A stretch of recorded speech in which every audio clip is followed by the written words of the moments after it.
They saw the apron, the mop, and the color of his skin. They never saw the genius. In the glittering, exclusive world of high society, he was nothing more than the background noise of the kitchen, a shadow washing dishes while the city's most powerful men sealed billion-dollar deals. But tonight, their luxurious world was about to sink. A single, critical failure threatened to erase everything they had built. And the only man who could save them was the one they laughed at the loudest. You won't believe the skill that was hidden behind that steel sink. Before we dive into the moment this CEO lost everything, hit the like button if you believe competence always finds a way, no matter what the color of the uniform is. Let's make sure this story gets heard. His name was Elias. His life existed in the quiet hours of relentless work and the forgotten spaces of the city's opulent center.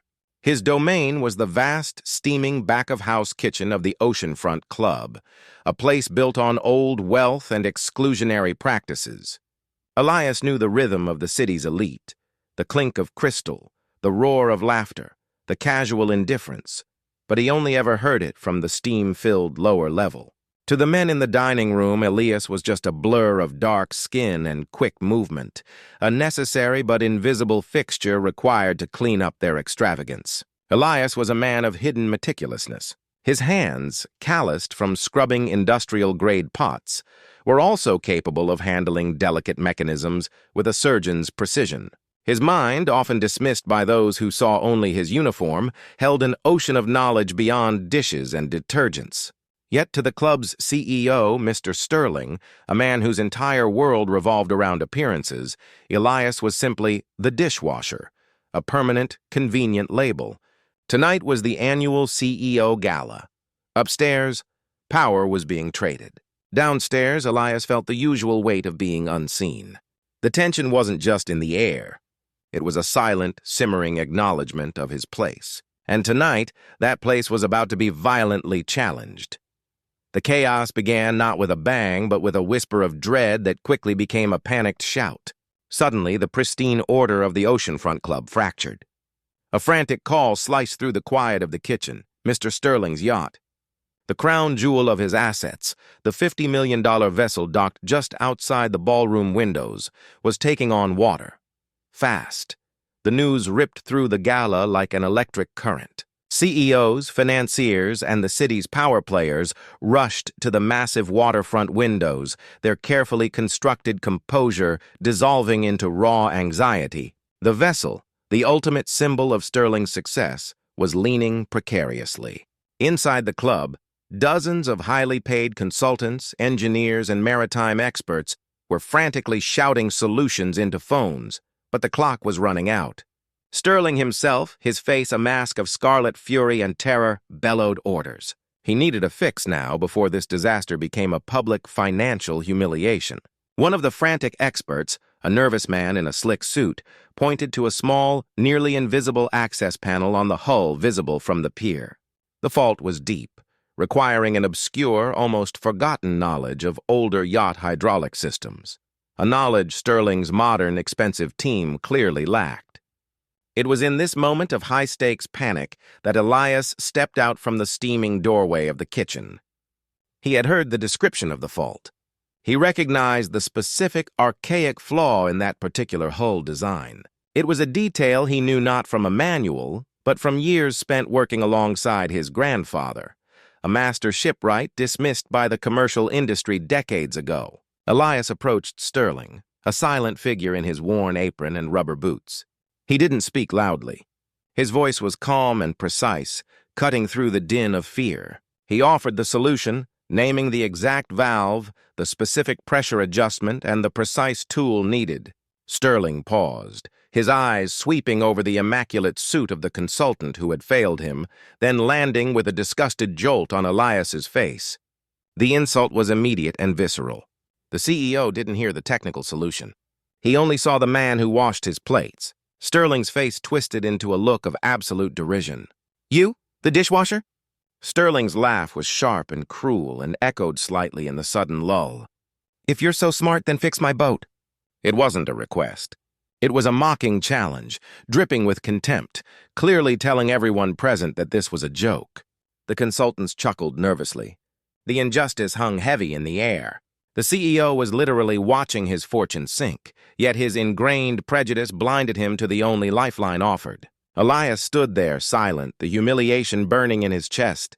His knowledge, his skill, his truth, all dismissed because of a rubber apron and the color of his skin. But the yacht was still sinking, and Elias knew with an absolute certainty that he was the only chance left. What happened next would silence every laugh in the room forever. But what would you have done in Elias's place? Tell us in the comments before we reveal the shocking climax.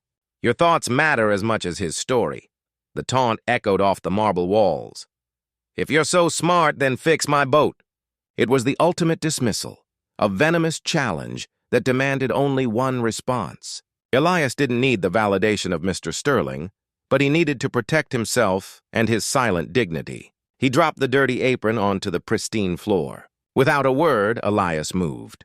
While the suits clustered uselessly, yelling into phones and pointing frantically, Elias grabbed the one specialized tool he knew would be necessary, a worn, heavy wrench he kept hidden in his locker, a silent connection to his grandfather's trade. He ran past the gawking crowd, his rubber boots slapping against the stone pier. He didn't swim. He plunged into the freezing harbor water, ignoring the shock and the gasps from the ballroom window. The water was black and frigid, the weight of the sinking yacht pressing down around him. He maneuvered beneath the stern, feeling for the access panel the expert had only pointed to. His hands, usually busy scraping food from plates, now worked with a breathtaking speed and certainty. The cold didn't matter. The crowd didn't matter. Only the valve. He was operating purely on instinct, years of hidden knowledge now surging to the surface. He located the crucial mechanism, seized it, and applied pressure with a delicate, masterful force. It wasn't brute strength. It was knowledge applied to precision. The rusty valve gave way, releasing the internal pressure buildup. Back at the window, the cheering and panic abruptly cut short. A deep mechanical thrum vibrated through the hull. Slowly, almost unbelievably, the angle of the yacht began to correct. The panicked tilt stabilized. The water ingress stopped. Elias surfaced a minute later, chest heaving, water streaming from his face, holding the old wrench like a trophy. He climbed back onto the pier, standing before the assembled power brokers, who were now utterly silent. Mr. Sterling. Seconds ago, a picture of arrogance now looked utterly destroyed. His face pale with a mix of relief and profound, blinding humiliation. His boat was safe, saved by the very man he had just viciously mocked. The entire room finally saw the man beyond the uniform. The true weight of his competence had just crushed the structure of their prejudice. Elias stood on the pier, dripping and exhausted, amidst the stunned silence of the city's most powerful. The CEO, Mr. Sterling, approached him. There were no immediate apologies, only a choked, pathetic offering of a reward, money that seemed cheap and meaningless against the backdrop of the insult. Elias didn't accept it. He simply retrieved his discarded apron from the marble floor, looked directly at the man who had seen him as nothing but a servant, and walked back towards the kitchen, leaving the yacht, the money, and the power players behind. He had proved his worth. He didn't need their validation. The incident at the Oceanfront Club became a silent legend. Elias eventually left the job, his quiet act of heroism forcing him out of the shadows and into a place where his true skills, his expertise in maritime engineering, could finally be recognized. He secured a contract doing specialist repair work, his reputation built on one cold night where he saved a multi-million-dollar vessel after being mocked by its owner. But the story is not just about triumph. It's about the invisible price that prejudice demands. How many brilliant minds are forced to scrub floors, not because of lack of skill, but because of the deep, corrosive assumptions tied to their appearance? How much potential is lost to the world simply because those in power refuse to look beyond the uniform? Elias saved the yacht, but his dignity had been attacked first.